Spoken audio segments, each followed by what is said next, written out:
Tú nos permites reunirnos a exaltarte, Padre Celestial, a glorificarte, Padre amado Señor. Te damos gracias, Padre Celestial, en el nombre de nuestro Señor Jesucristo. En este momento, Padre Celestial, yo pongo delante de ti este mensaje, Padre amado Señor. Simplemente, Padre, yo soy el portavoz, tú eres el que vas a hablar, Señor. Tú eres el centro de esta reunión, Padre Celestial, Señor. Mis hermanos no han venido aquí, Padre. Los hermanos que se han conectado no están allí conectados, Padre, para escuchar voz de hombre, Padre Celestial. Están allí conectados para escuchar tu poderosa voz, tu poderosa palabra, Padre Celestial, con la que tú creaste los cielos y la tierra, Padre Celestial. Te damos gracias, Padre amado Señor, en el nombre poderoso de nuestro Señor Jesucristo, Padre. De igual forma, en este momento atamos todo espíritu de distracción, Padre Celestial. Te pedimos que seas tú trayendo la paz a nuestros corazones, Padre Celestial, que seas tú colocando en nosotros esa disposición para poder escuchar tu palabra en el nombre del Señor Jesús. Amén y amén. Gloria a Dios. Amén, gloria a Dios. Bueno, mis hermanos, hoy es un día especial, ¿no? Tradicionalmente se dice que hoy es el día que el Señor Jesucristo fue crucificado, ¿cierto? Vemos que empieza desde el día 10 de Nisan. Eso es en el calendario hebreo. Ellos empiezan a celebrar todo acerca de la Pascua. Empiezan a celebrar un cordero de un año, un cordero que no ha sido, que está sin defectos, un cordero bien bonito. Lo empiezan a celebrar para presentárselo a Dios el 16 de Nisan. Esta fiesta se le conoce como la fiesta de la Pascua y la celebra el pueblo de Israel. ¿Qué celebran ellos el día de la Pascua? Ellos celebran la salida de la esclavitud. El día de la Pascua ellos están celebrando en el momento que Faraón los dejó salir de la esclavitud de Egipto. Ese día Dios les dice que ese cordero que van a celebrar va a ser en memoria a la salida de la Pascua, de la esclavitud, pero también ese cordero representaba otra cosa, y es que cuando están las 10 plagas de Egipto, nosotros sabemos la historia, en la última plaga que Dios envía a Faraón, que le dice que va a matar a todos los primogénitos, a todos los primogénitos de los niños. Y en ese momento Dios le da una ordenanza al pueblo de Israel, que le dice que tienen que matar un cordero, que es este cordero. Ellos tienen que matar ese cordero y la sangre untarla en los dindeles de la puerta y en los postes, para que cuando venga el espíritu de muerte vea la sangre y sepa que ahí hay un hogar, que ha creído en Dios, que un hogar de Israel, y en ese hogar no va a entrar la muerte. Ellos tenían que matar ese cordero, y esa noche, que es algo también de resaltar, bueno, vámonos a la palabra. Éxodo capítulo 12, versículos 22 al 24. Leo la palabra en el nombre del Señor Jesucristo. Y tomad un manojo de hisopo y mojadlo en la sangre que está en el lebrillo, y untad el dindel y los 2 postes con la sangre que estará en el lebrillo, y ninguno de vosotros salga de las puertas de su casa hasta la mañana, porque Jehová pasará hiriendo a los egipcios, y cuando vea la sangre en el dindel y en los 2 postes, pasará Jehová aquella puerta y no dejará entrar al heridor en vuestras casas para herir.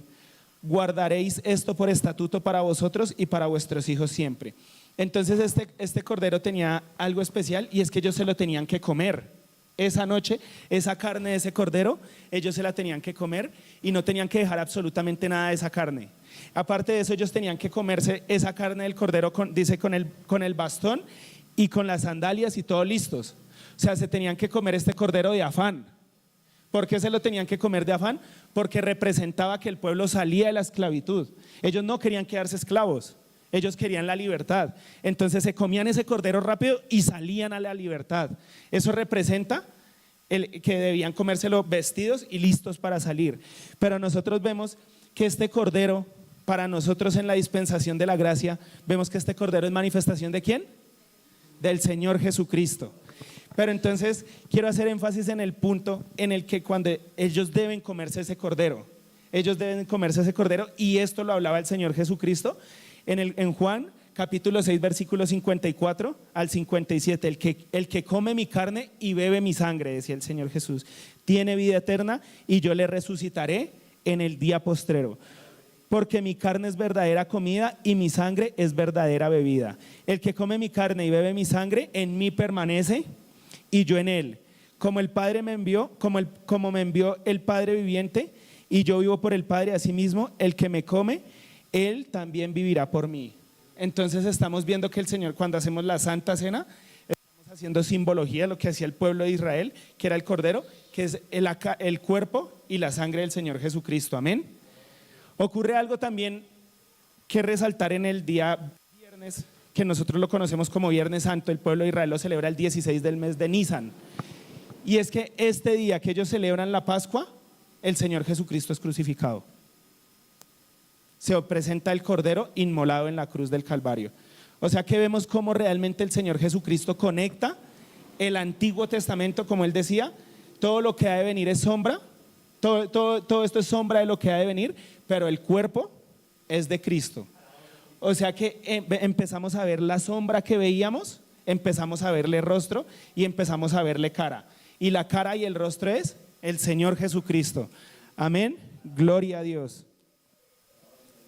La palabra en primera de Pedro 1, 18, versículos 18 y 19 dice: sabiendo que fuisteis rescatados de vuestra vana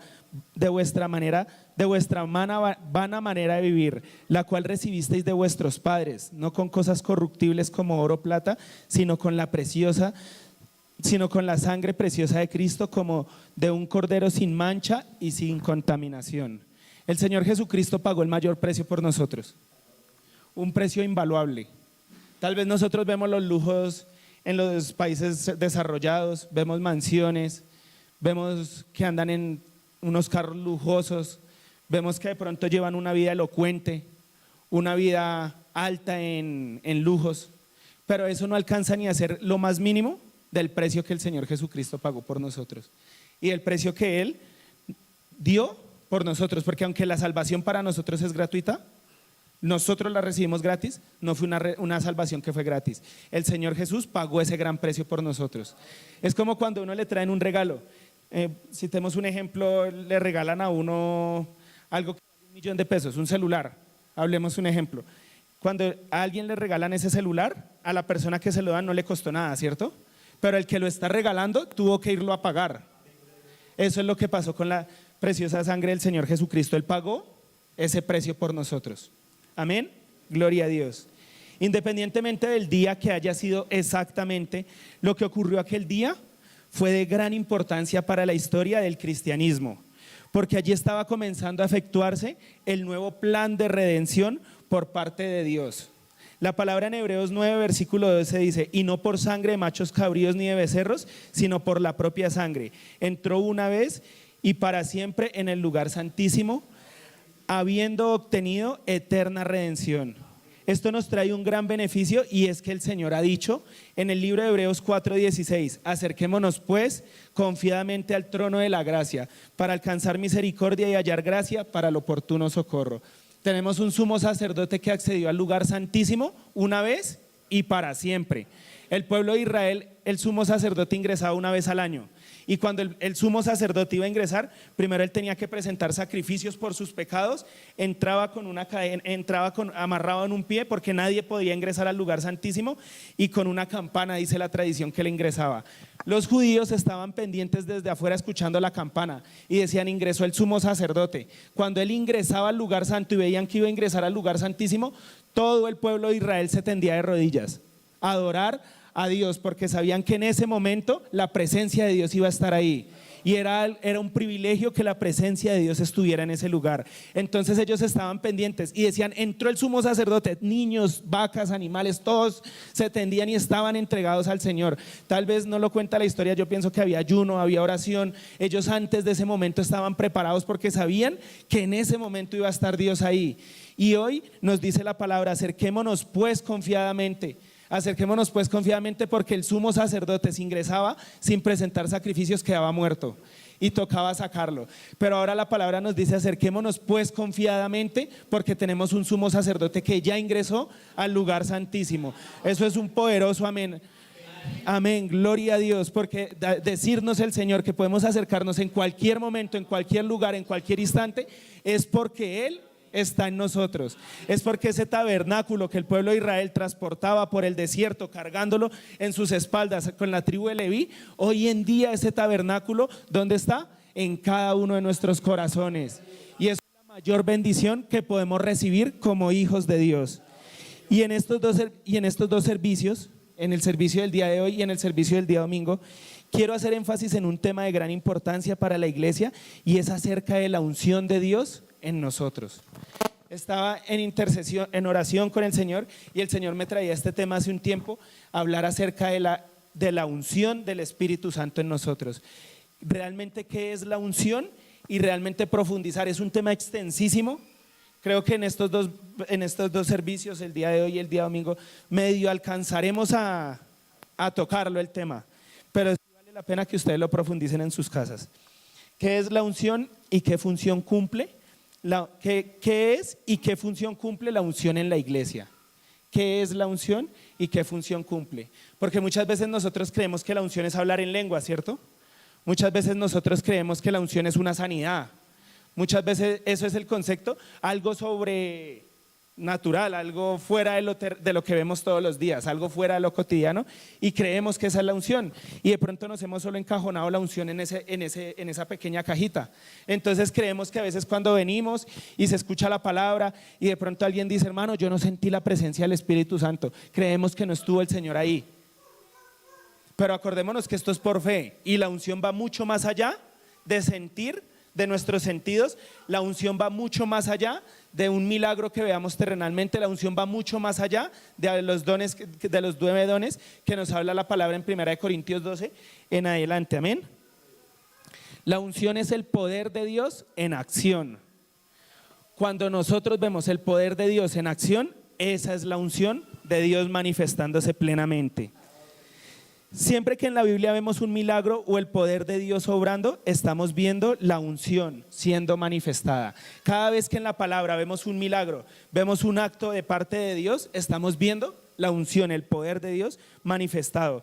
La vemos en acción detrás de cada situación que ocurre en la Biblia.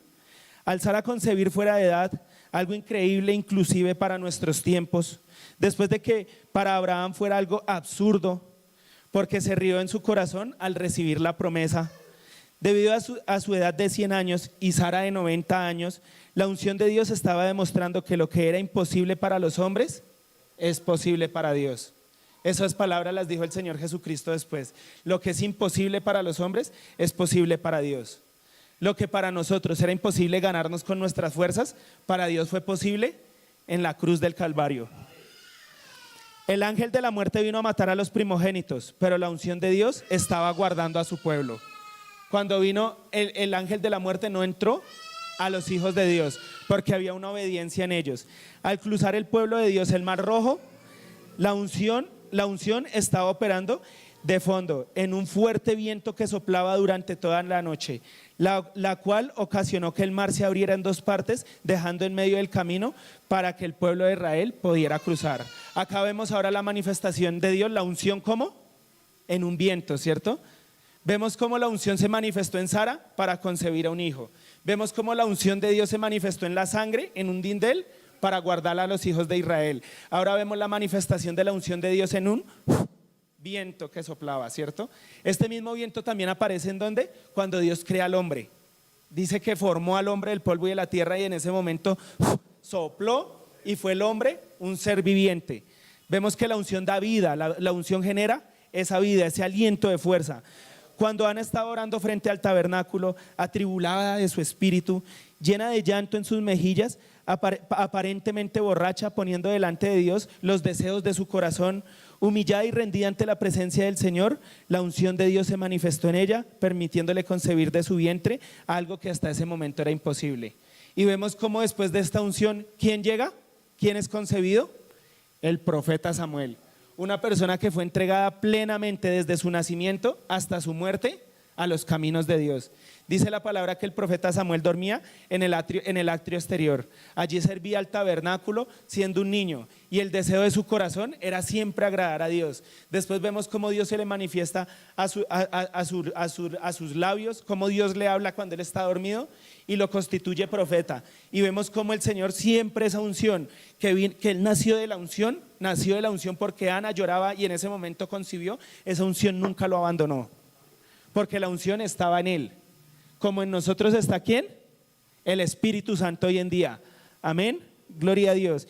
En cierta ocasión el hombre más pequeño y más importante y menos importante de la familia, el más pobre de la tribu de Manasés, fue llamado varón fuerte, varón esforzado y valiente, porque Jehová le dijo: ciertamente yo estaré contigo y derrotarás a los madianitas como a un solo hombre. A mano de 300 hombres le dio la victoria, donde ninguno de ellos tomó espada, sino que tocaron trompetas y gritaron gritos de victoria. Por la espada de Jehová y de Gedeón obtuvieron la victoria, porque la unción de Dios estaba en ellos. Porque lo que es imposible para nosotros es posible para Dios. Vemos que Gedeón había reclutado 32,000 soldados, era el más pequeño de la tribu de Manasés. Cuando Dios le habla y le dice varón esforzado y valiente, bueno, acá ocurre una serie de cosas, viene el vellón de lana, vienen muchas cosas, y vemos que Dios le dice que reclute 32,000, que reclute soldados para ir a la guerra. Gedeón se va y recluta 32,000 soldados, y Dios dice: no te daré la victoria con todos ellos, porque si te doy la victoria con todos ellos, me vas a quitar la gloria a mí. Y Dios no quiere que le robemos su gloria. Vemos cómo Dios empieza a filtrar esos 32,000 soldados y después quedan 300 soldados. Algo imposible para nosotros hoy en día. Porque si lo comparamos, podrían ser miles de tropas las que venían en contra de Gedeón. Pero Dios le había dicho que con esa tropa que él tenía, con esos 300 soldados, algo ilógico para el ser humano, algo ilógico para la realidad, Dios fue, y en ese momento que están en la guerra, ni siquiera Dios permitió que tocaran espadas. Dios permitió fue que dieran un grito de victoria a él, y en ese momento ocurre la confusión en las tropas, y entre ellas mismas se empezaron a matar, y sin que el pueblo de Israel derramara una sola gota de sangre, o levantara su mano, o empuñara una espada para dañar al prójimo, Dios les dio la victoria, porque ese es el Dios en el que nosotros hemos creído. Ese es el Dios que está en nosotros hoy en día. Ese es el Dios que cuando nos arrodillamos y le oramos nos da la victoria, sin tener nosotros que pensar algo humanamente, o sin tener que nosotros recurrir a nuestras fuerzas. Porque el Señor, que decía, no es con fuerzas ni con ejércitos, sino con mi espíritu, sino con la unción de Dios en nosotros. Amén, gloria a Dios, eso es un fuerte amén. La unción nos guía siempre a la verdad. Vamos a empezar a ver unos principios acerca de la unción. La unción nos guía siempre a la verdad. La unción, el Espíritu Santo que está en nosotros. La unción funciona en armonía con el Espíritu Santo, van enlazados. Donde está la unción, está el Espíritu Santo. Vemos que sobre María llegó el Espíritu Santo, ¿cierto? Y en ese momento ella concibió. Fue la unción obrando a través del Espíritu Santo. Amén. Juan 10:14 dice: yo soy el buen pastor y yo conozco mis ovejas y las mías me conocen. El Señor Jesucristo es nuestro buen pastor. Él es el buen pastor. Decía el Señor Jesucristo en estos pasajes más adelante que el buen pastor su vida da por sus ovejas. El que no es pastor huye, pero el buen pastor su vida da por sus ovejas. Amén. En Juan 10, versículo 14: yo soy el buen pastor y conozco mis ovejas y las mías me conocen. De esto se trata la unción, de conocer a nuestro Padre y a su Hijo por medio del Espíritu Santo, de reconocer a nuestro verdadero pastor en medio de lobos rapaces. Nosotros estamos en medio de lobos rapaces, pero el Espíritu Santo está en nosotros y Él nos va a guiar. Así como el Señor Jesucristo fue y tomó allí a Pedro cuando estaba ya pescando, así como el Señor Jesucristo tomó a Natanael, tomó a muchas personas cuando estaban haciendo las cosas del mundo y los guió, porque en el Señor Jesucristo estaban los milagros y el poder, y los discípulos aprendieron a tener una entrega a Él. Por eso se ve en los últimos capítulos que dice que su corazón estaba entristecido, el corazón de los discípulos, cuando el Señor Jesucristo iba a partir. Ellos estaban tristes porque se iba el Mesías, se iba el gran yo soy, se iba el que hacía milagros, se iba el Dios todopoderoso, se iban a quedar solos. Pero Él les decía que no los iba a dejar solos, que Él los iba a guiar.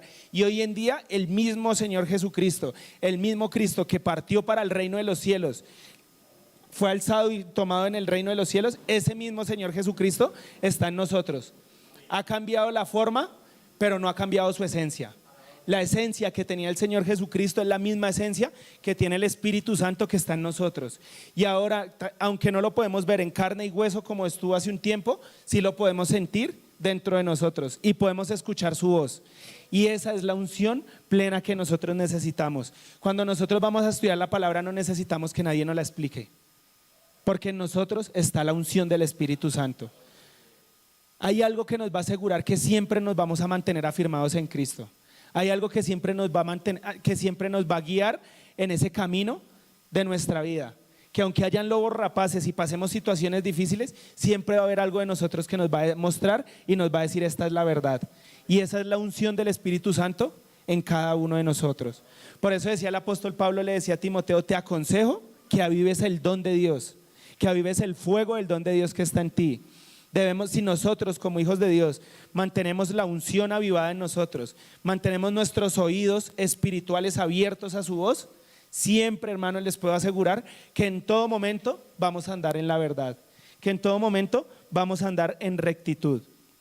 La iglesia, a través de la historia, muchas veces no ha aprendido a reconocer a su pastor, lo cual ha generado grandes daños en la predicación del evangelio. A nosotros se nos encomendó predicar el evangelio, llevar la palabra de salvación, pero por hermanos que de pronto, inclusive nosotros muchas veces, que no hemos tenido esa conexión plena, esa conexión directa con el Espíritu Santo, podemos llegar a hacer cosas que sin querer, que no debíamos hacer, y sin querer las hacemos. Y al cuerpo de Cristo. El apóstol Pablo le habla a la iglesia que había pastoreado por 3 años. Vemos que el apóstol Pablo, en el libro de los Hechos, él empieza en sus viajes misioneros y él abre allí una iglesia especial, que era la iglesia de los Efesios. Él era la iglesia del pueblo de Éfeso. Es una iglesia especial porque el apóstol Pablo le dedicó a esta iglesia 3 años de su ministerio. Le dedicó 3 años de su ministerio a esta iglesia, donde lloraba todos los días, donde todos los días le mostraba su poder, el poder de Dios a través de él, donde todos los días se reunía y predicaba su palabra, donde inclusive muchas veces se enfrentó a judíos, donde de pronto muchas veces se le levantaron otras personas y el apóstol Pablo mantenía un camino recto. 3 años duró el apóstol Pablo ministrando esta iglesia, pero el apóstol Pablo tenía muy claro su llamado por la unción que había en él.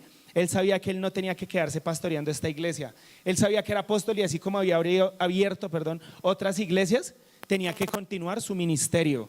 Tenía que llegar a Roma a predicarle al emperador allí en Roma. Entonces vemos que el apóstol Pablo, después de 3 años, se va. Tiene que desplazarse de esa iglesia. Ya había habido un cariño que la iglesia, que los siervos de esa iglesia le habían cogido al apóstol Pablo y viceversa. Y vemos aquí como en el versículo, en el libro de Hechos 20, versículos 29 y 32, dice el apóstol Pablo a los ancianos de esta iglesia que él ya había fundado: porque yo sé que después de mi partida entrarán en medio de vosotros lobos rapaces, que no perdonarán al rebaño. Y de vosotros mismos se levantarán hombres que hablen cosas perversas para arrastrar tras sí a los discípulos. Por tanto, velad. Acordaos que por 3 años, de noche y de día, no he cansado de amonestar con lágrimas a cada uno. Y ahora, hermanos, os encomiendo a Dios y a la palabra de su gracia, que tiene el poder para sobreedificar y daros herencia con todos los santificados. Vemos cómo él les está diciendo que van a venir lobos rapaces que no van a perdonar al rebaño. Satanás no está jugando. Esto es una guerra espiritual. Nosotros estamos viviendo una guerra espiritual. Y aunque ya tenemos la victoria, el soldado que se duerme se lo lleva a la corriente. Camarón que se duerme se lo lleva a la corriente, es que dice el dicho. Pero como somos soldados, no somos camarones, entonces soldado que se duerme se lo lleva a la corriente, amén. Entonces debemos mantener la unción avivada en nosotros. La unción debe ser nuestra guía, porque estamos en medio de lobos rapaces.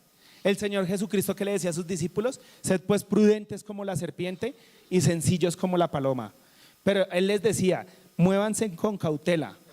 Muévanse en el mundo con cautela. Pero ¿qué les decía en Deuteronomios 31:8? Jehová es quien va delante de ti, Él estará contigo, no te dejará solo ni te desamparará. No temas ni te intimides.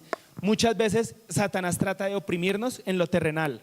La herramienta que Satanás usa para apartarnos de la presencia de Dios es lo terrenal. Y usa muchas cosas a través de lo terrenal. Puede usar la salud, puede usar la economía, puede usar hasta inclusive un ser querido, puede inclusive hasta usar la persona que duerme a nuestro lado en las noches, puede inclusive usar a nuestros hijos, puede inclusive usar a nuestros familiares, inclusive nos puede usar en algún momento para dañar a alguna persona. Pero si nosotros tenemos la unción del Espíritu Santo dentro de nosotros, siempre el Señor Jesucristo nos va a mantener firmes, y siempre el Señor Jesucristo va a sacar a la luz todo ataque y toda mentira que el enemigo ha planeado para dañarnos. Amén. La unción nos enfoca. La unción muchas veces siempre nos lleva por el camino que es. Y si el Espíritu Santo que está en nosotros ve que estamos tomando otro camino sin darnos cuenta, la unción nos coge y nos encarrila otra vez por el camino. Ya se me fue las diapositivas. El mundo nos trata de desenfocar muchas veces con tantas cosas que se presentan a diario. Noticias, problemas, pereza, malos sentimientos, malas situaciones, pero la unción de Dios está en nosotros para mantenernos afirmados y para mantenernos enfocados en lo que Dios quiere para nosotros y para nuestra vida. La palabra en Proverbios 4, versículo 27 dice: no te desvíes a la derecha ni a la izquierda, aparta tu pie del mal. No te desvíes ni a la izquierda ni a la derecha. Ni te vuelvas del mundo, ni te vuelvas religioso. Mantengámonos en rectitud. Mantengámonos andando por la senda del Señor Jesucristo. El camino es angosto. Hay unas zanjas grandes por alrededor. Cuando vamos en una carretera viajando, vemos que en el borde de la carretera hay una zanja, ¿cierto? Y esas zanjas sirven para el desagüe. Pero si una persona coge esa zanja, ¿qué puede pasar? Se puede volcar, ¿cierto? Se puede desviar. Y tal vez esa persona puede llegar a donde el Señor, ¿cierto? Vamos por esa carretera y vamos andando. Y el camino es muy angostico. Si uno ve el camino muy angostico, va muy rápido. Si yo voy manejando y veo un camino angosto, ¿cómo voy? Prudente, ¿cierto? Pendiente de la carretera, que no se me vaya a atravesar un hueco.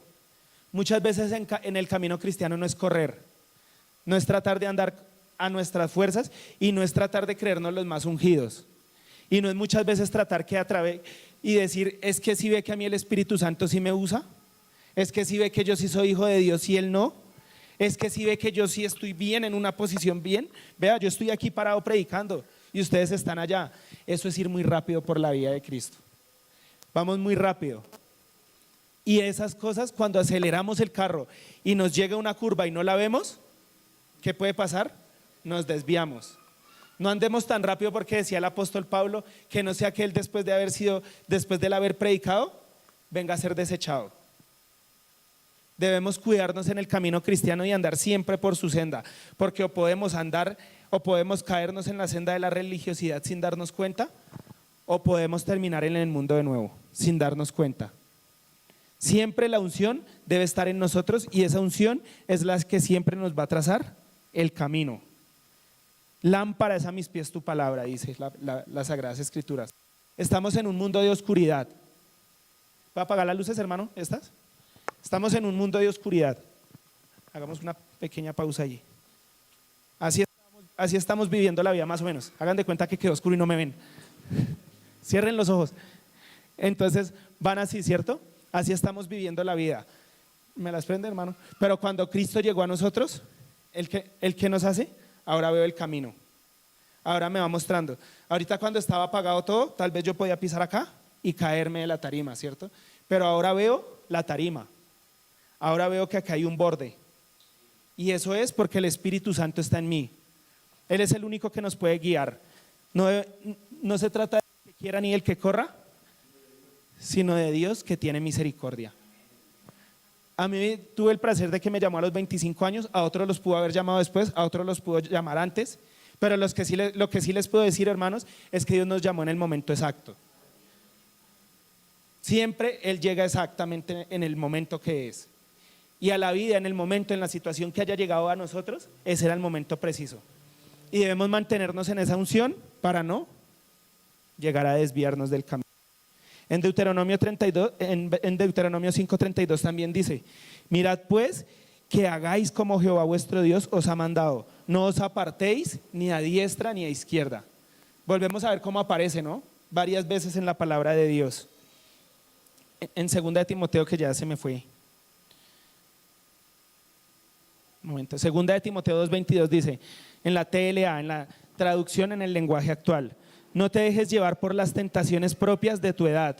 Tú eres joven, así que aléjate de esas cosas y dedícate a hacer el bien. Busca la justicia, el amor y la paz, y únete a los que con toda sinceridad adoran a Dios y confían en Él. ¿Qué le está diciendo el apóstol Pablo a Timoteo? Era un joven que fue el que quedó pastoreando la iglesia de los Efesios, la que hablábamos ahorita. ¿Y qué le decía a él? Apártate de las pasiones juveniles, aléjate de estas cosas, aléjate de las pasiones juveniles. Entonces tal vez alguien dirá, uy hermano, pero yo ya no soy tan joven. Entonces, ¿de qué pasiones juveniles? Me salvé de este versículo. Siempre van a haber tentaciones. Siempre, sea de una forma o sea de otra, siempre van a haber tentaciones que van a querernos desviar de Cristo. Pero ¿qué le decía él? Y únete a los que con toda sinceridad adoran a Dios y confían en Él. Pero únete. No nos está diciendo acércate. No nos está diciendo júntese.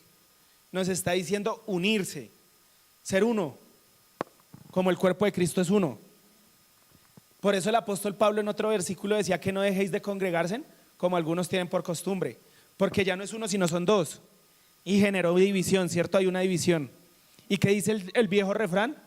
Divide y vencerás.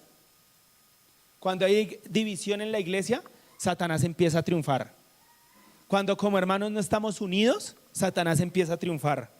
Por eso siempre debemos unirnos a los que con toda sinceridad adoran a Dios y confían en Él.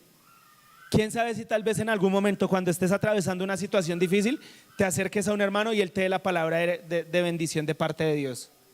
Pero quién sabe si tal vez en esa situación difícil te acercas a la persona del mundo y nos vamos por esa zanja que no deberíamos haber tomado. Siempre debemos estar alertas y pendientes. Por eso decía el Señor, velad. Siempre nos manda a velar. ¿Qué hace un guardia? No se duerme, ¿cierto? Bueno, los de hoy en día de pronto sí.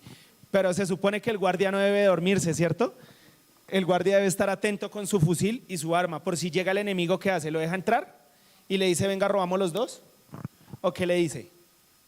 A mí me pusieron a velar y a vigilar este sitio y acá no entra. Y el que está velando y vigilando es la unción en nosotros. Él está velando en nosotros, pero nosotros debemos dejarlo que vele en nosotros, alimentando esa unción que hay en nosotros. Amén. En el libro de Hebreos capítulo 11, versículo 26 dice, teniendo por mayores riquezas el vituperio de Cristo que los tesoros de los egipcios, porque tenía puesta la mirada en el galardón. Tenía puesta, está hablando de Moisés, tenía puesta la mirada en el galardón. Nosotros tenemos puesta la mirada en el galardón. ¿Y qué será el galardón? En el Señor Jesucristo, ¿cierto? En la salvación. Él es nuestro ejemplo a seguir. Entonces, pero acá dice que teniendo por mayores riquezas el vituperio de Cristo. Moisés escogió ser maltratado por el pueblo de Israel y tuvo en poco las riquezas que tenían los egipcios. Él pudo haberse quedado en Egipto, tenía gran posición allá y pudo haberse quedado felizmente ahí y tal vez algún día pudo haber sido rey de Egipto o pudo haber gobernado allí en Egipto, pero él tuvo por mayores riquezas el vituperio de Cristo. Él había entendido la gracia, aunque no vivía en la gracia, había entendido la gracia. Aunque no había visto al Señor Jesucristo, había entendido al Mesías. Aunque no había visto al Señor en la cruz del Calvario, él sabía que en él había algo que podía darle mayor paz y mayores riquezas que la que el mundo le podía ofrecer. Y eso fue lo que le permitió a Moisés no lograrse desviar en ningún momento. La unción es la resurrección de los muertos. La unción es la resurrección de los muertos. ¿Cuántos han estado muertos acá? Amén. O sea que estamos en un mundo de muertos vivientes. ¿Cierto? Yo era muerto, yo andaba muerto, aunque hasta el momento que Cristo iluminó mi vida. En ese momento resucité, entonces somos muertos vivientes. La unción es la resurrección de los muertos. Primera de Timoteo, capítulo 3, versículos 15 y 16. Para que si tardo sepas cómo debes conducirte en la casa de Dios, que es la iglesia del Dios viviente, columna y baluarte de la verdad. E indiscutiblemente grande es el misterio de la piedad, justificado en el Espíritu, visto de los ángeles, predicado a los gentiles, creído en el mundo y recibido arriba en gloria. Este es Cristo. En otra traducción dice que somos la familia del Dios viviente. Versículo 15, en la TLA, por si acaso no llego a tiempo, así sabrás cómo debemos comportarnos los que pertenecemos a la iglesia, que es la familia del Dios vivo. La iglesia sostiene y defiende la verdad. La iglesia sostiene y defiende la verdad.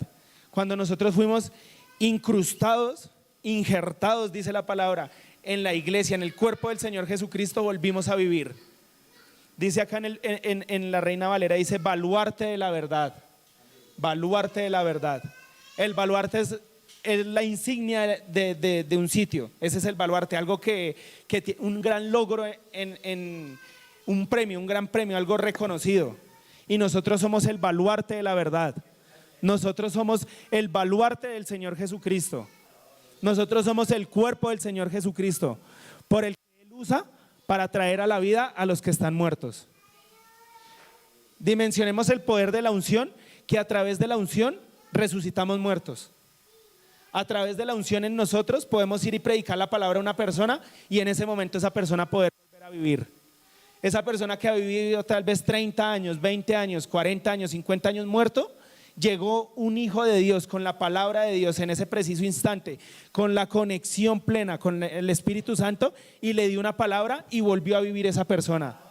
Personas que estaban a punto de suicidarse, a punto de quitarse su vida, a punto de tomarse algo para quitarse su vida, llega una llamada o llega una transmisión por internet o llega un mensaje por internet de la palabra de Dios y esa persona recapacita y vuelve y se orienta. Esa es la unción, ese es el poder de Dios en los hijos de Dios. Ese es el poder y eso es a lo que se refería el Señor Jesucristo en Hechos 1:8, cuando le decía a su iglesia, pero recibiréis poder cuando venga sobre vosotros el Espíritu Santo. Y me seréis testigos ¿en dónde? En Judea, en Jerusalén y en Galilea y hasta lo último de la tierra, en Samaria, perdón. Y hasta lo último de la tierra. Y no sé si lo sabían, pero esta palabra poder, cuando dice pero recibiréis poder, esa palabra que el Señor Jesucristo usa en griego es la palabra dinamus. ¿Qué palabra se les asocia a dinamus? Dinamita, ¿cierto? Dinamita. Es la misma palabra, dinamita y dinamus, y poder es la misma. Cuando hay una dinamita y la dinamita explota, ¿qué pasa? Cambia todo eso, ¿cierto? La dinamita genera destrucción, pero así es como nosotros debemos ser, una explosión del Espíritu Santo, una explosión de la palabra de Dios, que donde lleguemos y esté en oscuridad haya luz plena en el nombre del Señor Jesucristo. Recuerdo una vez que iba al frente de una URI, iba a entrar a comprar un jugo y llego a la puerta y en el momento que entré sentí como un freno, pero sentí que la unción que estaba en mí lo empujó. Y en ese momento la señora, miré el negocio y habían herraduras, habían muñecos, había un poco de cosas ahí colgados. Y en ese momento la señora quedó impactada y se quedó así mirándome. Y me miraba y no me decía absolutamente nada. Y le dije, me da un jugo por favor, y fue y me lo pasó, 1,000 pesos, y se entró. ¿Qué sintió ella? El dinamus que hay en nosotros, la unción del Espíritu Santo que hay en nosotros. Ese es el poder que Dios nos ha dejado a nosotros. Pero recibiréis poder. Y vemos que el día que llegó ese poder, ¿qué ocurrió? Hablaron hubo dones de lenguas, hubo repartición de lenguas. ¿Y si saben cuál fue el fruto de ese poder? De la manifestación del Espíritu Santo en el aposento alto. ¿Sí saben cuál fue el fruto de esa manifestación plena? 3,000 convertidos en manos de Pedro. 3,000 convertidos en manos de un pescador. Porque la unción de Dios estaba en ese hombre. Porque la unción estaba en él. Dios nos resucitó de los muertos a través de la unción del Espíritu Santo. Haciéndonos, otra vez se movió. Dios bendito. Dios nos resucitó de los muertos a través de la unción del Espíritu Santo, haciéndonos integrantes de su familia, el mejor linaje real. Hay un versículo que dice real sacerdocio, nación santa, pueblo adquirido por Dios. Somos el pueblo adquirido por Dios, somos el real sacerdocio. No está diciendo que somos siervos. Hay que tener claridad y espero el Espíritu Santo revele esta cosa. No estoy diciendo que somos siervos. No somos siervos, no estamos en posición de siervos. No estamos en esa posición de siervos. Hermano, entonces se chifló porque hace un tiempo decía que éramos siervos. No, nosotros no somos siervos. No somos siervos, somos hijos del Dios Altísimo. La palabra en un versículo dice que lo hizo menor que los ángeles, pero ese es un error de traducción, porque en la Biblia hebrea, cuando se escribió ese pasaje, dice que lo hiciste un poco menor que Dios. Lo hiciste un poco menor que Dios. O sea que está hablando que nosotros estamos en una posición menos que Dios. O sea que por encima de nosotros solo está Dios.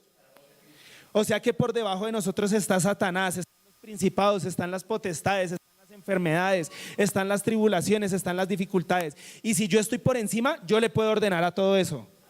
Amén. Entonces, ¿cómo era lo de los siervos? Volvemos al tema de cómo era lo de los siervos. Nos comportamos como siervos, que es diferente. Esa no es nuestra posición, esa es nuestra forma de actuar. Ando y vivo como siervo, pero mi posición está en Cristo Jesús, debajo de Dios. No puedo bajarme de ahí. Satanás está tratando de tumbarnos de allá nos está tratando de tumbar, porque el día que nos tumbe de allá nos vuelve nada, porque está Dios, están los hijos de Dios y está Satanás. O sea, Satanás tiene poder, él tiene poder y es más poderoso que nosotros, pero en Cristo Jesús, en la posición que Cristo nos dio, nos puso por encima de él. Dice la palabra que no seamos vencidos por el mal, sino que venzamos el mal con el bien. El bien siempre va a triunfar. El Señor Jesucristo predicó la palabra hasta el último día, y en el momento que Satanás lo tenía ya crucificado, dijo: acá lo tumbé, acá se acabó todo esto, y goberné y gané. Y lo que él no sabía era que había caído en la trampa de Dios. Lo que él no sabía es que en ese momento era cuando él estaba perdiendo. Pisó la trampa que no debía pisar. Y ahora nosotros lo pisamos a él, porque él está en nosotros. Hay un predicador que decía, y lo dice el pastor, que Satanás lo único que conoce de nosotros es cuánto calzamos. Él trata de salirse de allá, pero él es como una cucaracha. ¿Y nosotros qué hacemos? No estoy diciendo que pisen las cucarachas, porque son animales y son también creados por Dios.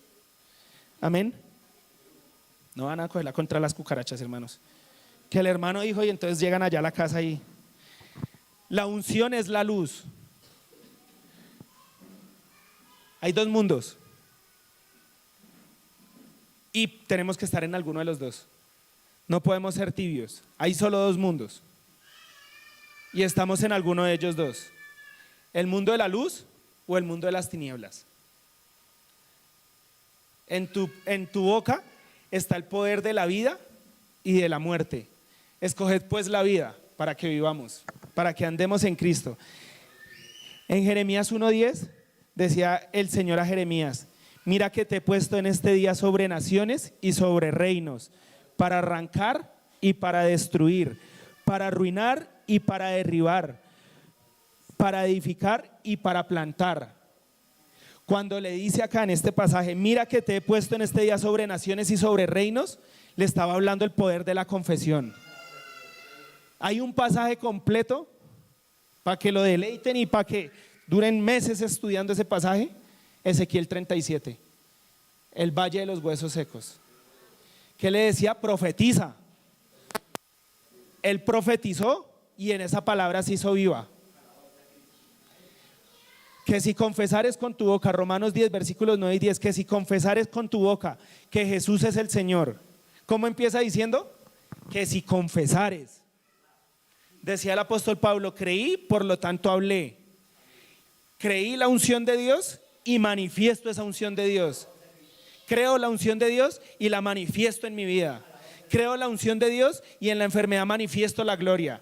Creo la unción de Dios y en la dificultad económica manifiesto esa luz de Dios. Pero no podemos andar en luz si la unción de Dios no está viva en nosotros, porque de resto, ¿qué seríamos? Religiosos. Estaríamos siendo como el pueblo de Israel ¿quién se acuerda? Cuando Moisés estaba arriba y se demoró, ¿quién se acuerda que hizo el pueblo de Israel? Hicieron un becerro, ¿cierto? Y cuando bajaron, Josué escuchó: Señor, como que están alabando. Y cuando él bajó y vio ese becerro, se airó, porque él sabía que eso era una carga.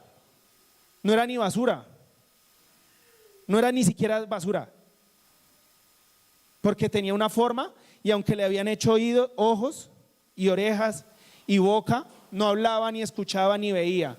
Y si había huerto era una carga, porque entonces les tocaban alzarlo y transportarlo. ¿Quién puede contener a Dios? Decía el apóstol Pablo. ¿Será que Dios habita en casa hecha por manos de hombres? Dios hizo su templo y su templo es el mejor de todos los templos que pudo haber hecho. La perfección del hombre solo la pudo haber hecho Dios. Estamos en el siglo XXI, vemos la inteligencia artificial, uno le escribe y le responde de inmediato, vemos cómo la nanotecnología, vemos cómo toda la tecnología ha avanzado, vemos inclusive que ya está el carro volador, vemos al hombre tratando de enviar, esta nave se me fue ahora la palabra, al espacio. Vemos, por ejemplo, aviones que vuelan de un continente a otro, vemos el tren bala que se desplaza a una velocidad impresionante, vemos todas estas cosas, pero esto no es ni lo más mínimo del poder de Dios. Porque el hombre podrá recrear aparentemente lo que es la vida, pero jamás en nuestro poder va a estar crear un alma. Jamás en nuestro poder va a estar crear el raciocinio del ser humano y la lógica que tiene el ser humano, porque eso solo lo puede hacer el poder de Dios obrando. El ser humano está luchando contra Dios a través de la ciencia, guiados por Satanás. Están en un mundo de oscuridad, pero Dios es la luz. La unción es la luz. Lo que está en nosotros es la luz. El mundo nos ve como locos acá hablando palabras y el mundo cree que esto es locura. Estas cosas son locura para el que se pierde, pero para nosotros esto es poder de Dios vivo. Esto es poder del Dios viviente. Nosotros no estamos montados en una película de cuentos de hadas, nosotros estamos montados en la verdad y la verdad se llama Jesucristo. Nos subimos al mejor barco, nos subimos al mejor bus, hacemos parte del mejor ejército, el ejército del Espíritu Santo, el ejército del Señor Jesucristo. Después de 400 años de silencio, en el periodo intertestamentario, vemos que el Espíritu Santo, la unción de Dios venía sobre reyes, profetas y sacerdotes y hablaba a través de profetas, y el último profeta vemos en Malaquías cómo Dios le profetiza al pueblo. De ahí, en ese momento en adelante, viene un silencio de parte de Dios. Había falta de unción, aunque Dios estaba con su pueblo, no lo había abandonado, había silenciado su voz. Había una oscuridad porque estaba probando la fe de su pueblo. Una oscuridad que hasta el día de hoy se manifiesta en esa nación. Pero en ese momento, ¿qué ocurrió después de transcurridos 400 años? La transición entre el Antiguo y el Nuevo Testamento, llega la manifestación. Diga, después de esos 400 años, ¿qué ocurrió? Llega la manifestación. Dígalo todos, hermanos, no me pongan a hablar solo. Amén. Llega la manifestación de la unción a través del Señor Jesucristo. Amén. Después de que estaban en oscuridad 400 años, vino la luz. Y no vino un destello de luz, vino la luz plena. Se manifestó plenamente. Dios se hizo carne. En Él estaba su plenitud. En Cristo, en el Mesías, en ese bebé pobre que nació allá en Belén, que no era pobre.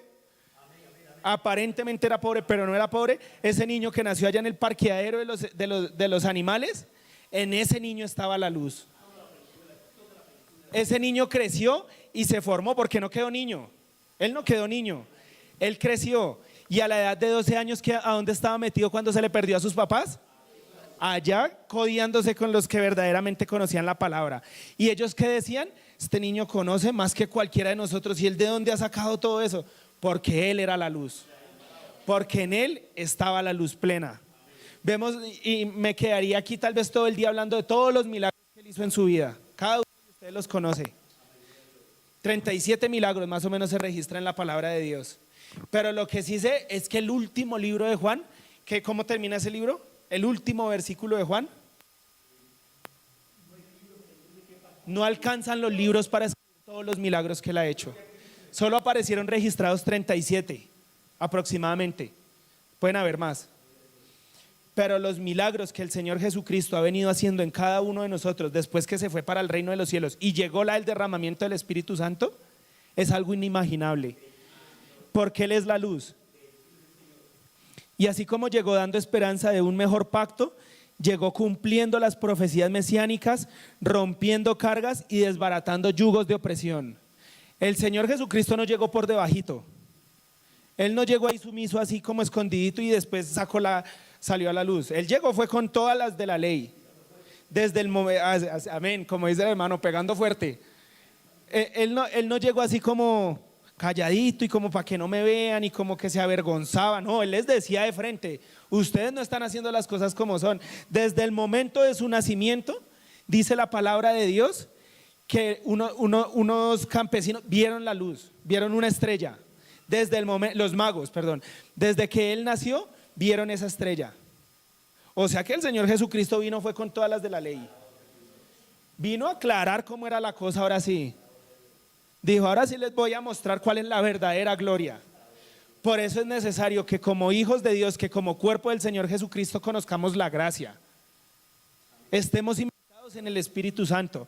Tengamos la luz de Dios en nosotros. Aprendamos a reconocer ese pequeño susurro que nos habla en medio del silencio, allá cuando estamos en oración y escuchamos una pequeña voz interna por allá que nos habla, que muchas veces pensamos que nos volvimos locos. No, mis hermanos, no están locos, o nos alocamos todos. Porque esa voz que nos está hablando por dentro es el Espíritu Santo de Dios, es la unción. Y cuando esa voz nos habla, nos levanta y nos da fortaleza y nos pone en un lugar de victoria. Porque eso fue lo que vino a hacer el Señor Jesucristo. Yo en ningún momento de la palabra vi al Señor Jesucristo derrotado. No sé si ustedes lo vieron derrotado, yo no lo he visto derrotado. Inclusive ni en su momento más difícil, cuando está ya orando en el monte Getsemaní. Está atribulado, que es diferente. Pero ¿qué decía el apóstol Pablo? Estamos caídos, pero no destruidos. Perseguidos, pero no derribados. El apóstol Pablo sabía de qué se trataba la vida. Sabía que acá teníamos dificultades. Él sabía que acá, en esta tierra, Satanás se nos iba a levantar. Pero él sabía que mayor es el que está en mí que el que está en el mundo. Él sabía que si Dios había levantado su gracia en él, porque no somos cada uno de nosotros. Dios fue el que nos llamó a nosotros. Yo no escogí a Dios, Él me escogió a mí. Y Él me escogió inclusive desde antes de fundar el mundo. Desde antes de que existiera. Gracias, hermano. Ahorita el hermano me acompaña, gracias. Desde antes que existiera el mundo, desde antes que existiera esto que vemos, Dios ya nos había predestinado. Dios ya sabía que nosotros íbamos a estar aquí sirviéndole. Dios ya sabía que este mensaje se iba a dar para la iglesia. Dios ya sabía que si este mensaje lo tomamos como iglesia, y esto es palabra profética, Dios ya sabía. Y pendientes a esta palabra porque es palabra profética y sé que va a ser de parte del Señor. Que si ustedes escuchan esta palabra, que si esta palabra ustedes la interiorizan, que si ustedes estudian lo que es verdaderamente la unción, vamos a ver un avivamiento en Bogotá y en Colombia. ¿Cuántos dan un amén a eso? Porque el Señor ha hablado de un avivamiento y el Señor va a empezar el avivamiento, pero el avivamiento empieza para los que están en la unción de Dios. Debemos estar en la unción de Dios, porque los avivamientos se han apagado porque se apaga la unción de Dios. Porque la iglesia, el cuerpo del Señor Jesucristo, en el avivamiento empieza a buscar lo que no debe buscar. Empieza a llegar cuando empieza a fluir el Espíritu Santo y empiezan a ocurrir milagros, el hombre pone los ojos en eso. El hombre empieza a llegar y a buscar a Dios por milagros. Y eso es lo que no se debe hacer. En un avivamiento lo que se debe buscar es la gloria de Dios, es la unción del Espíritu Santo. Estoy diciéndolo antes que ocurra y ustedes van a juzgar si estoy diciendo palabras que no son de Dios. Yo sé que el Señor va a respaldar, que el Señor no deja a sus hijos en vergüenza. Ya se me fue otra vez. Isaías 10, versículo 27. Acontecerá en aquel tiempo que su carga será quitada de tu hombro y su yugo de tu cerviz, y el yugo se pudrirá a causa de la unción.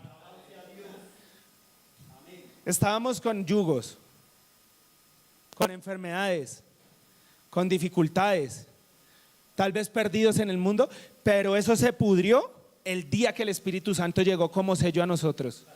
El día que confesamos con nuestra boca que Jesucristo es el Señor y creímos en nuestro corazón que Dios lo levantó de los muertos, ¿qué ocurrió? Fuimos salvos y se rompió todo yugo, se rompió toda carga. ¿Qué decía Él? Venid a mí, decía el Señor Jesucristo, venid a mí, todos los que estéis cargados y trabajados, y yo os haré descansar y hallaréis descanso para vuestras almas, porque ligero es mi yugo y fácil mi carga. El Señor no nos ata yugos que no podamos sobrellevar. El camino del Señor es un gozo, hermanos.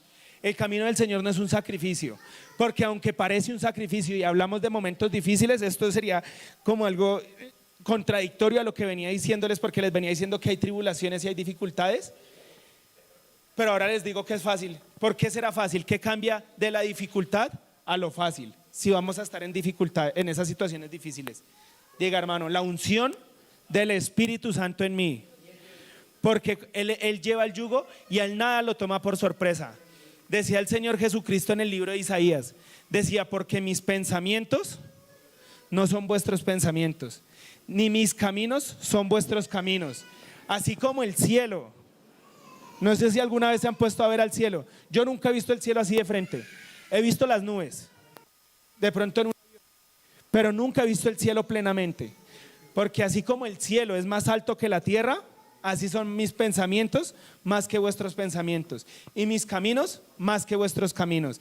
O sea que, ¿qué nos está diciendo el Señor? Que nada hay que tomar, por nada hay que estar preocupados. Cuando el pueblo de Israel salió de Egipto y veían el respaldo de Dios y dijeron, bueno, Dios sí nos respaldó allá, ya vamos bien acá por el desierto, pero ahora se vinieron esas tropas y nos vienen a volver a esclavizar, y vea el mar ahí, no, acá quedamos, hasta acá fuimos. Pero Dios, ¿qué le dijo a Moisés? Que estirara su vara, y en ese momento, ¿qué ocurrió? Vino ese viento, abrió el mar en dos y la gloria de Dios se manifestó en su pueblo. Y ahí ocurre algo tremendo. El pueblo de Israel cruzó caminando por el mar. No se sabe cuánto tiempo cruzaron, pero tal vez los egipcios, cuando vieron que ellos se mandaron por el mar, dijeron, estos se murieron, estos están locos. Se mandaron por la mitad de ese mar y allá van a quedar. Ahora sí devolvámonos porque esos ya se murieron, ¿a quién vamos a coger? Y se pararon ahí a mirar a ver en qué momento se cerraba el mar. Y cruzaron y llegaron en victoria al otro lugar. ¿Y qué dijeron ellos? Nosotros también nos vamos. Y cuando pisaron se cerró el mar y hasta ahí fue la historia con ellos. Porque en nosotros está la unción. En nosotros está la unción, y muchas veces como hijos de Dios tratamos de mirar al mundo y tratamos de ser como el mundo. Israel tenía el mejor rey que ha podido existir, un rey que hoy está gobernando, pero no está gobernando allá en el lugar presidencial, sino gobierna en nuestros corazones. El pueblo de Israel era gobernado directamente por Dios. ¿Me ayuda, hermano? El pueblo de Israel era gobernado por Dios directamente. No, de un momentico. El pueblo de Dios, qué pena me alargo. Bueno, tenemos unos 15 minutos más. No se duerman, hermanos. No se duerman, que la palabra está poderosa. El pueblo de Dios estaba siendo gobernado directamente por Dios. El pueblo de Israel, perdón, estaba siendo, bueno, sí, el pueblo de Dios estaba gobernado por Dios. ¿Y ellos qué dijeron en ese momento? Queremos rey, porque todas las naciones tienen un rey. Se estaban por debajeando. No se estaban dando cuenta del rey que tenían.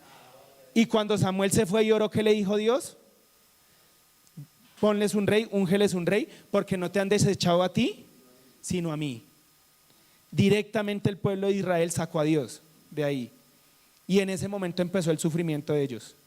Cuando ellos desecharon al verdadero Dios, empezó el sufrimiento de Israel. Dios está en nosotros, no lo desechemos, mantengamos avivada la unción. A.W. Tozer, bueno, un predicador, dijo: el ministerio que carece de unción es como una espada sin filo. ¿De qué servirá una espada sin filo? ¿De qué servirá la palabra sin el Espíritu Santo? La palabra es muy hermosa y es verdad y es poderosa, pero acompañada del mayor ingrediente, del Espíritu Santo, de la sangre preciosa que el Señor Jesucristo derramó en la cruz del Calvario, del autor en ella. No podemos estudiar la palabra sin la unción del Espíritu Santo, porque vamos a estar en el mundo de oscuridad. Acabo con el último. La unción te mantiene en santidad. Diga, hermano, cada uno: la unción me mantiene en santidad. Amén, ya se durmieron. Si deseamos llevar una vida de unción, debemos controlar lo que no se ve. Si deseamos llevar una vida de unción, debemos controlar lo que no se ve. ¿Y qué será lo que no se ve? Los deseos de esta carne. Esta carne solo la gobierna la unción del Espíritu Santo. Esta carne yo no la gobierno con mis fuerzas. Leí a la hermana esta mañana: y decía el aguijón de carne, ¿cierto? 3 veces le había clamado el apóstol Pablo por ese aguijón de carne, que se lo quitara. ¿Y qué le decía el Señor? Bástate mi gracia, porque mi poder se perfecciona en la debilidad del hombre. Entonces, ¿qué decía el apóstol Pablo? Tal vez Dios le habló esa cosa y dijo, ahora sí me aloqué. Dijo, ahora sí estoy chiflado. ¿Cómo así que mi poder se perfecciona en la debilidad del hombre? No, ahora sí ya ahora sí estoy chiflado. Pero le quedó sonando al apóstol Pablo y se fue y meditaba tal vez allá en su aposento, porque eso no lo cuenta la Biblia. Eso es Primera de Diego, dice don Pedro. Se fue el apóstol Pablo y meditaba ya la palabra, y meditaba y oraba y le decía tal vez a Dios, Dios, ¿será que me aloqué? Dios, ¿será que sí fuiste tú? Y en ese momento él entendió. Entonces, ¿qué dice? Ya entendí, la unción del Espíritu Santo me lo reveló. Entonces, cuando soy débil, fuerte soy. Miró el pasaje que decía, diga el débil, fuerte soy. Se dio cuenta que no dependía de lo que él quería, sino que dependía de Cristo que estaba en él. Se dio cuenta que Dios era el que lo había mantenido afirmado. Se había dado cuenta que aunque él cometiera pecado, de allá Dios lo sacó. Y se había dado cuenta que aunque cometía pecado, no era pecador, porque era hijo de Dios. Se había dado cuenta que una cosa era ser esclavo del pecado y otra cosa era cometer pecado. Como hijos de Dios podemos cometer pecado, aunque no lo debemos hacer, podemos cometer pecado, pero eso no nos hace pecadores. Satanás nos hace la zancadilla para hacernos ver que somos pecadores y en ese momento cogernos y darnos 3 vueltas. Pero cuando nos salimos de la protección de Dios, cuando cometemos pecado, inmediatamente regreso a la unción. Inmediatamente me arrodillo y le pido perdón a Dios y vuelvo a la unción. Y no tengo que sentir nada. Una vez en oración el Señor me hacía sentir que lo que yo digo sentí alegría o sentí paz son emociones físicas, pero el sentimiento, cuando digo sentí el Espíritu Santo, sentí la presencia de Dios en nuestra cerviz, son sentimientos del alma. Eso es netamente del alma, pero el sentimiento del alma, pero el sentimiento del Espíritu de nosotros es sentir la paz de Dios. Cuando yo estoy en medio de la tribulación y siento paz, ese es el sentimiento de la unción en mí. Yo no debo ni sentir de pronto que me voy a reventar, como muchas veces ha ocurrido, porque yo lo he sentido, o sentirme gigante, como también me ha pasado, o empezar de pronto a sentir que me voy a estallar en lenguas para decir el Espíritu Santo está en mí. Simplemente con su paz y su gozo, ahora sí, simplemente con su paz y su gozo y su palabra en mí, sé que Dios está orando, porque es por fe. No es por vista ni por sentimientos, es por fe. Y la fe es la certeza de lo que se espera, la convicción de lo que no se ve, la certeza de lo que se espera. Si Dios acá me dijo que yo voy a estar bien y estas bendiciones vendrán sobre ti y te seguirán, dice la palabra en Deuteronomio 28:2, y estas bendiciones vendrán sobre ti y te seguirán si oyeres atentamente la voz de Jehová tu Dios. Cuando oímos la voz y la creemos, esa es la fe. Y no necesito sentir nada físicamente. No necesito sentir que me estoy quemando para saber que el Espíritu Santo está en mí. O no necesito sentirme frío para decir que Él no está. Porque por fe, Él está ahí. Que me arrodillo a orar y siento que esa oración no pasó del techo. Que me arrodillo a orar y no siento nada. Que me arrodillo a orar y de pronto me siento allá que me duermo, pero estoy orando y me estoy esforzando. Ahí está el Espíritu Santo. Y no hay necesidad de sentirse avivado. Y no hay necesidad de sentirse despierto. Ahí está el Espíritu Santo y Él permite esas pruebas para que miremos si realmente estamos creyendo en Él por fe. Porque la unción nos mantiene en santidad. En Gálatas 5:17 el apóstol Pablo decía, porque el deseo de la carne es contra el espíritu y el del espíritu es contra la carne. Y estos se oponen entre sí para que no hagáis lo que queréis. Los dos se oponen entre sí. La carne y el espíritu se oponen entre sí para alinearnos. Porque si nos vamos solo por la carne nos desviamos en una zanja. Y el Espíritu Santo está ahí para jalarnos y decirnos es para este lado. Es para este lado. Pero si logramos, si tratamos de ayudarle a Dios, de ayudarle al Espíritu Santo y decirle no, es que tú no puedes solo, venga yo le ayudo, caemos en una religiosidad. Debemos ser guiados plenamente por el Espíritu Santo de Dios. Eso es lo que Dios está buscando. Baluartes de la verdad, hijos de Dios que Él pueda alzar y decir esta es la gloria que manifesté, esto es lo que yo hice en ellos. Esta vasija limpia. no una vasija que se mueve por emociones, no una vasija que se mueve por sentimientos, porque yo creo, porque sentí tal cosa. Una vasija que está cimentada, que su conocimiento lógico y su corazón, su alma y su espíritu están plenamente en la verdad. Tu palabra es verdad, la suma de toda su palabra es verdad. Un hijo de Dios maduro espiritualmente, un hijo de Dios con la unción plena del Espíritu Santo, no solo debe conocer el Antiguo Testamento, no solo debe conocer la escatología. Amén, amén. Un hijo de Dios pleno, íntegro, debe conocer toda la palabra y manejarla toda la palabra, desde Génesis 1:1 hasta el último versículo de Apocalipsis. 66 libros. Debemos conocer nuestra espada porque esta es nuestra defensa y debemos manejarla y debemos discernirla de la forma como debe ser, en la unción del Espíritu Santo, porque estamos en medio de lobos rapaces y Satanás conoce la palabra también. Dice: vosotros la palabra, vosotros teméis a Dios, los felicito, los demonios también tiemblan. Pero la diferencia de un hijo de Dios es que mueve la espada como debe moverla. La diferencia de Dios es que somos samuráis. Un samurái, ¿qué hace? Coge la espada y si le ponen a rebanar una zanahoria y se la lanzan, la pican en un momentico, ¿cierto? Porque esa espada se volvió su esposa. Conoce tanto el filo de esa espada y conoce tanto cómo funciona que ni se corta. Pero lo que usted lo ponga a cortar al samurái lo corta. Así debe ser la palabra. La palabra no es para dañarnos a nosotros. La palabra no es para cargarnos a nosotros. La palabra es para usarla como un samurái, para desbaratar todo ataque del enemigo, para mover las tinieblas, porque hay un mundo espiritual aquí. Satanás está manifestando en el mundo, pero Dios necesita samuráis que salgan con la palabra como la conocen y ataquen a todos esos principados y ataquen a todas esas potestades. Hijos de Dios, de la presencia de Dios, como lo estuvo el apóstol Pablo, como lo estuvo el apóstol Pedro, como lo estuvo Bernabé, como lo estuvo Esteban, como lo estuvo inclusive Jackson, que recibía a los hijos de Dios. Eso es lo que Dios necesita: hijos vivientes, hijos avivados en el Espíritu Santo, como el apóstol Santiago, como Judas, como Pedro, que gobernaba ya desde Jerusalén, pero en él estaba la verdad cimentada. Amén. Muchas veces pensamos que nosotros debemos vencer los deseos de la carne, pero no es así. Lo que nosotros realmente debemos hacer es estar llenos de la unción de Dios, y ella vencerá la carne, como el Señor Jesucristo venció al pecado en su propio juego. El Señor Jesucristo no se salió del juego de la carne, en el mismo juego lo venció, recordando que no es nuestra lucha, sino la lucha del Espíritu Santo contra la carne. Entonces, ¿qué es lo que hace la unción de Dios en nosotros? Diga: la unción de Dios nos guía siempre a la verdad. Diga: la unción de Dios nos enfoca.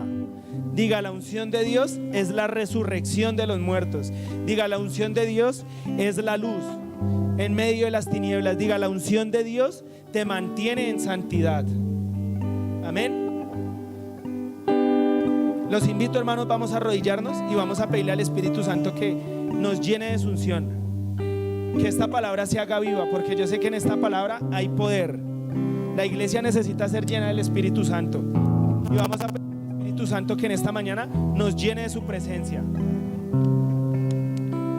que en esta mañana avive su palabra en nuestros corazones, porque su palabra no son poemas, su palabra es real sacerdocio, es palabra poderosa, su palabra realmente se manifiesta. Amén. Padre celestial, en este momento, en el nombre del Señor Jesucristo, venimos delante de ti, Padre amado Señor, dándote gracias, Padre celestial, por lo que tú haces, Padre amado Señor. Te damos gracias, Padre celestial, porque tú estás guiándonos, Padre, porque tú estás guardándonos, Padre celestial, Señor, porque tú estás dirigiéndonos, Padre amado Señor.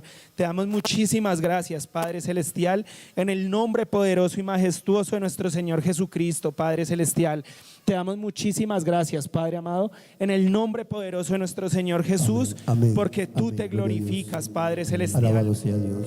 Te damos muchísimas gracias, Padre celestial, Señor, porque tú has hablado hablado, Padre celestial. Llénanos de tu unción, Padre celestial. Derrama tu presencia, Padre celestial, en esta mañana, Padre amado Señor. Yo sé, Padre celestial, que tú eras el que predicabas en esta mañana, Padre celestial, Señor. Que tú avivas el Espíritu Santo en nosotros, Padre celestial, Señor. Que tú te glorificas grandemente, Padre celestial, Señor. Que en esta mañana tú nos bautizas en lenguas, Padre celestial, Señor. Que en esta mañana tú nos guías y nos diriges, Padre celestial, en el nombre de nuestro Señor Jesucristo, Padre celestial. Fluye y glorifícate, Espíritu Santo. Fluye y glorifícate, Padre. Aviva esa unción en nosotros, Padre celestial, Señor. Coloca el deseo, Padre, en nosotros de llenarnos cada día más de ti, Padre. Guíanos en medio de la oscuridad, Padre celestial, Señor. Aviva tu palabra, Padre celestial. Aviva tu palabra, la palabra que escribías en Isaías, Padre celestial, Señor, que ciertamente llevó en nuestras enfermedades y sufrió nuestros dolores, y nosotros lo tuvimos por herido, por azotado de Dios y abatido, mas Él herido fue por nuestras rebeliones, molido por nuestros pecados. El castigo de nuestra paz fue sobre Él, y por su llaga fuimos curados, Padre celestial. Aviva, Padre santo, tu palabra, Señor. Cuando tú nos decías que tú eras la luz, Padre celestial, Señor. Cuando tú nos decías que éramos la sal de este mundo, Padre celestial. Derrama el Espíritu Santo en nosotros, Padre santo. Manifiéstate poderosamente como lo hacías en el libro de Hechos capítulo 2, el día de Pentecostés, Padre celestial. Tu iglesia estaba unida, tu iglesia estaba unánime, Señor, y tú llegaste con ese viento recio que soplaba, Padre celestial. Hiciste temblar el lugar, Padre celestial, y muchos incrédulos vieron tu gloria, Padre, Señor. Muchos incrédulos vieron tu poder, vieron tu grandeza, Padre.